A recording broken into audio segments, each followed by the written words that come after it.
Dears, welcome to Xylem learning. Akhil നമസ് ആണ്. അപ്പൊ നമ്മുടെ മോഡൽ എക്സാം അടിപൊളിയായിട്ട് ഇങ്ങനെ നടന്നുകൊണ്ടിരിക്കുകയാണ്. നാളെയാണ് നമ്മുടെ +1 എക്കണോമിക്സിന്റെ മോഡൽ എക്സാം വരുന്നത്. നമുക്ക് സ്റ്റാറ്റിസ്റ്റിക്സ് ഫോർ എക്കണോമിക്സിലും ഇന്ത്യൻ എക്കണോമിക് ഡെവലപ്മെന്റിലും കൂടി ആയിട്ട് 17 ചാപ്റ്റേഴ്സ് പഠിച്ചു തീർക്കാനായിട്ടുണ്ട്. അതിൽ ഇന്ത്യൻ എക്കണോമിക് ഫുൾ തിയറി ആണ്, സ്റ്റാറ്റിസ്റ്റിക്സ് കുറച്ച് പ്രോബ്ലം ഏരിയ ആണ്. അപ്പൊ മിസ് എന്ന് വന്നിട്ടുള്ളത് നമ്മുടെ സ്റ്റാറ്റിസ്റ്റിക്സ് ഫോർ എക്കണോമിക്സിൽ കുറച്ച് ഇക്വേഷൻസ് ഒക്കെ നമുക്ക് പഠിക്കാനുണ്ട് അല്ലേ. അപ്പൊ ഈ ഇക്വേഷൻസ് എല്ലാം കൂടി ഒരൊറ്റ വീഡിയോയിലൊന്ന് കാണിച്ചു തരാൻ വേണ്ടിയിട്ടാണ് മിസ് വന്നിട്ടുള്ളത്. അപ്പൊ എക്സാമിന് പോകുന്നതിന് തൊട്ട് മുന്നേ നിങ്ങൾ ഈ ഇക്വേഷൻസ് ഒക്കെയാണ് പഠിച്ചിട്ട് പോകേണ്ടത്. ഈ ഇക്വേഷൻസ് മാത്രം നിങ്ങൾ പഠിച്ചാൽ മതി. നിർബന്ധമായിട്ടും ഈ ഇക്വേഷൻസ് ഓർമ്മയിൽ ഉണ്ടായിരിക്കണം.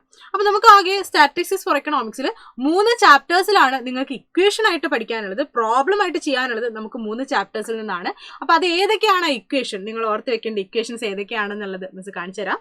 അപ്പൊ നമുക്ക് ഓരോ ചാപ്റ്റർ ആയിട്ട് നോക്കാം. ആദ്യം നമ്മുടെ ഏറ്റവും വെയിറ്റേജ് കൂടിയ മെഷേഴ്സ് ഓഫ് സെൻട്രൽ ടെൻഡൻസി എന്നുള്ള ചാപ്റ്റർ തന്നെയാണ്. ഈ ചാപ്റ്ററിൽ നിന്നാണ് 8 മാർക്കിന്റെ ഒരു ചോദ്യം വരാനായിട്ട് പോകുന്നത്. 8 മാർക്കിന്റെ ഒരു ക്വസ്റ്റ്യൻ.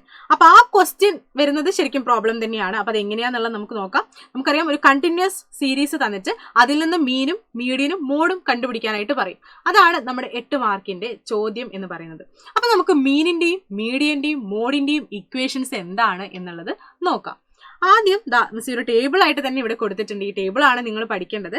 ഇപ്പൊ ഇൻഡിവിജ്വൽ സീരീസിൽ മീനിന്റെ ഇക്വേഷൻ എന്ന് പറഞ്ഞാൽ σx/n ആണ്. ഇവിടെ മാത്രം ഈ ക്യാപിറ്റൽ N എന്ന് പറഞ്ഞാൽ അത് number of items in the series ആയിരിക്കും. ഡിസ്ക്രീറ്റ് സീരീസിൽ σfx/n ആണ്. ഈ സ്മോൾ n എന്ന് പറയുന്നത് ടോട്ടൽ ഫ്രീക്വൻസി ആണ്. ഡിസ്ക്രീറ്റ് സീരീസിലും കണ്ടിന്യൂസ് സീരീസിലും n ഉറപ്പായിട്ടും ടോട്ടൽ ഫ്രീക്വൻസി ആയിരിക്കും. ദെൻ കണ്ടിന്യൂസ് സീരീസിലേക്ക് വരുമ്പോൾ σfm/n ആണ്. ഓക്കെ, ഇനി നമ്മുടെ മീഡിയന്റെ ഇക്വേഷൻ നോക്കുകയാണെങ്കിൽ ഇൻഡിവിജ്വൽ സീരീസിൽ size of n+1/2 item, n+1/2 ആ ഐറ്റം ഏതാണോ അതാണ് മീഡിയൻ. ഇവിടെ n എന്ന് പറഞ്ഞാൽ നമ്മുടെ number of items in the series ആയിരിക്കും. ഡിസ്ക്രീറ്റ് സീരീസിലും സെയിം ഇക്വേഷൻ തന്നെയാണ്, പക്ഷേ ഈ സ്മോൾ n എന്ന് പറയുന്നത് ടോട്ടൽ ഫ്രീക്വൻസി ആയിരിക്കും. ഇനി കണ്ടിന്യൂസ് സീരീസിലേക്ക് വരുമ്പോൾ അവിടെ നമ്മളൊരു ഇക്വേഷൻ അപ്ലൈ ചെയ്യാനുണ്ട്. ആദ്യം n/2 ചെയ്തിട്ട് ആ മീഡിയൻ ക്ലാസ് ലൊക്കേറ്റ് ചെയ്യണം. അതിനുശേഷം L + n/2 - CF/F/h. ഇതിൽ L എന്ന് പറഞ്ഞാൽ ലോവർ ലിമിറ്റ് ആണ്, n/2 എന്ന് പറഞ്ഞാൽ നമ്മളിപ്പോൾ ഓൾറെഡി കണ്ടുപിടിക്കും. CF എന്ന് പറഞ്ഞാൽ മീഡിയൻ ക്ലാസിന്റെ തൊട്ട് മുകളിലുള്ള ക്ലാസിന്റെ ക്യുമുലേറ്റീവ് ഫ്രീക്വൻസി ആയിരിക്കും. F എന്ന് പറഞ്ഞാൽ മീഡിയൻ ക്ലാസിന്റെ ഫ്രീക്വൻസി ആണ്. H എന്ന് പറഞ്ഞാൽ ക്ലാസ് ഇന്റർവെൽ ആണ്.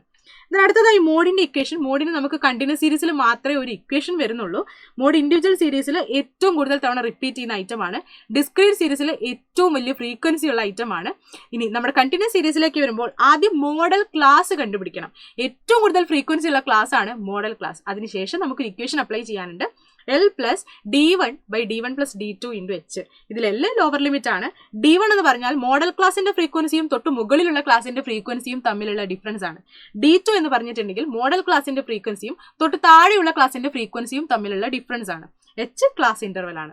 അപ്പൊ ഇതാണ് നമ്മുടെ മീനും മീഡിയനും മോഡും. ഈ ഒരൊറ്റ ചാർട്ട് നിങ്ങൾ പഠിച്ചാൽ മതി. ഇക്വേഷൻസ് എല്ലാം സെറ്റ് ആണ്. ഇനി ഇത് കൂടാതെ മെഷേഴ്സ് ഓഫ് സെൻട്രൽ ടെൻഡൻസിയിൽ വേറെ ആൾ കൂടി ഉണ്ട് അല്ലേ, നമ്മുടെ ക്വാർട്ടൈൽസ് ആണ്. അതും കൂടെ ജസ്റ്റ് ഒന്ന് നോക്കി വെക്കണം. ഇത് നമുക്ക് essay ക്വസ്റ്റ്യൻ ആയിട്ടൊന്നും വരുന്നില്ല. 3 മാർക്കിനോ 4 മാർക്കിനോ ഒക്കെ ചോദിക്കുകയാണെങ്കിലാണ്. ദെൻ ക്വാർട്ടൈൽസ് കാണണമെങ്കിൽ നമുക്ക് Q1ഉം Q3യും മാത്രമാണ്, അപ്പർ ക്വാർട്ടൈലും ലോവർ ക്വാർട്ടൈലും മാത്രമാണ് കണ്ടുപിടിക്കാനുള്ളത്.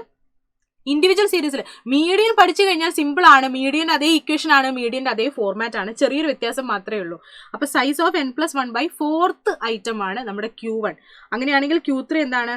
സൈസ് ഓഫ് 3 × n+1/4 ഐറ്റം ആണ്.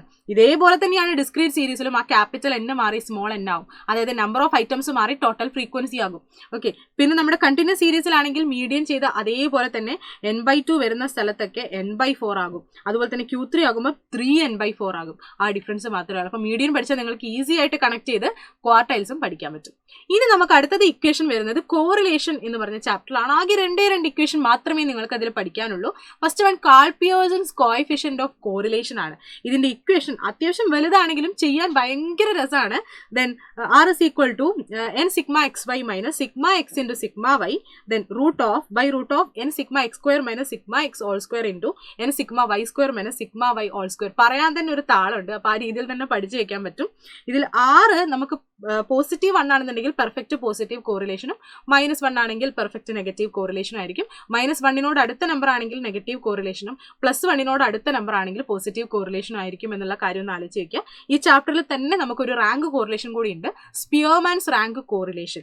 അതിനൊരു ചെറിയ ഇക്വേഷൻ ആണ് R = 1 - 6 sigma d²/n³ - n. ഇതിൽ d എന്ന് പറഞ്ഞാൽ റാങ്കുകൾ തമ്മിലുള്ള ഡിഫറൻസ് ആയിരിക്കും. ഓക്കെ, ഇനി നമുക്ക് അടുത്തത് അവസാനമായിട്ട് നമുക്ക് ഇക്വേഷൻസ് വരുന്നത് നമ്മുടെ ഇൻഡെക്സ് നമ്പേഴ്സ് എന്നുള്ള ചാപ്റ്റർ ആണ്.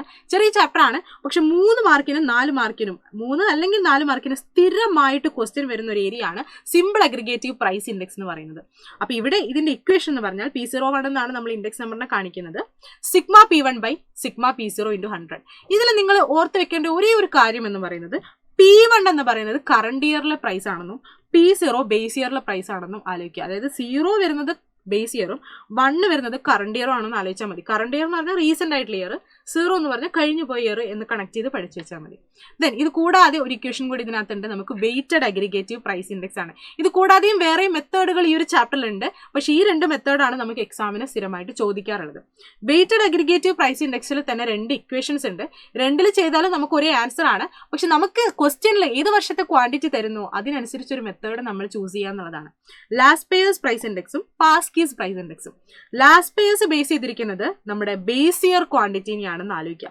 പിന്നെ ഈ ഒരു പോർഷൻ നമ്മുടെ സിമ്പിൾ അഗ്രിഗേറ്റീവിന്റെ അതേ പോർഷൻ ആണ്. σP1/σP0 ആണ്. ഓക്കെ, അപ്പൊ σP1Q0 σP0Q0 × 100. ഇവിടെ Q0 മാത്രമാണ് വരുന്നത് എന്ന് ആലോചിച്ചാൽ മതി. പാസ്കിൽ നേരെ തിരിച്ച് Q1 ആയിരിക്കും. σP1Q1 σP0Q1 × 100 ആയിരിക്കും. ഇതാണ് നമ്മുടെ വെയ്റ്റഡ് അഗ്രിഗേറ്റീവ് പ്രൈസ് ഇൻഡെക്സിന്റെ ഇക്വേഷൻ. അപ്പൊ ഇത്രയും ഇക്വേഷൻസ് ആണ് നമുക്ക് സ്റ്റാറ്റിസ്റ്റിക്സ് ഫോർ എക്കണോമിക്സിൽ നിങ്ങൾ പഠിച്ചു വെക്കേണ്ടത്. ആകെ ഇത്രയും ഇക്വേഷൻസേ ഉള്ളൂ. അപ്പോൾ ഒരു കോംപ്ലിക്കേഷനും ഇല്ല. ഈ ഇക്വേഷൻസ് ഒക്കെ ഒന്ന് ഓർത്ത് വെച്ചേക്കുക. എക്സാമിന് പോകുന്നതിന് തൊട്ട് മുന്നേ നിങ്ങൾക്ക് ഈ വീഡിയോ ഒന്നും കൂടി കണ്ടു കഴിഞ്ഞാൽ ഈ ഇക്വേഷൻസ് ഒക്കെ ഒന്നും കൂടി ഒന്ന് ഓർപ്പിക്കാം. അപ്പോൾ ഈ ഇക്വേഷൻസ് ഒന്നും ആരും മറന്നു പോകരുത്. ഇത് വെച്ചിട്ടൊക്കെ എന്തായാലും നമുക്ക് പ്രോബ്ലംസ് ചെയ്യാനുണ്ടായിരിക്കും. വലിയ മാർക്കിന്റെ ക്വസ്റ്റ്യൻസ് തന്നെ നമുക്ക് ഇതിൽ നിന്ന് ഉണ്ടായിരിക്കും. അപ്പൊ ഈ ഇക്വേഷൻസ് ഒക്കെ എല്ലാവരും നന്നായിട്ട് പഠിച്ചു വെക്കുക. ഇനി ഇക്വേഷൻസ് ഒക്കെ യൂസ് ചെയ്തിട്ട് എങ്ങനെ പ്രോബ്ലം സോൾവ് ചെയ്യാം എന്നതിനെ കുറിച്ചൊക്കെ ഇന്ന് വൈകുന്നേരമുള്ള മാരത്തോൺ ലൈവ് ക്ലാസ്സിൽ നമ്മൾ ഡിസ്കസ് ചെയ്യുന്നുണ്ട്. അക്കൗണ്ടൻസിയും എക്കണോമിക്സും ഒരുമിച്ചായിരിക്കും. അപ്പൊ എല്ലാവരും കൃത്യസമയത്ത് തന്നെ ലൈവിൽ ജോയിൻ ചെയ്യുക. അപ്പൊ എല്ലാവർക്കും ഓൾ ദി ബെസ്റ്റ്.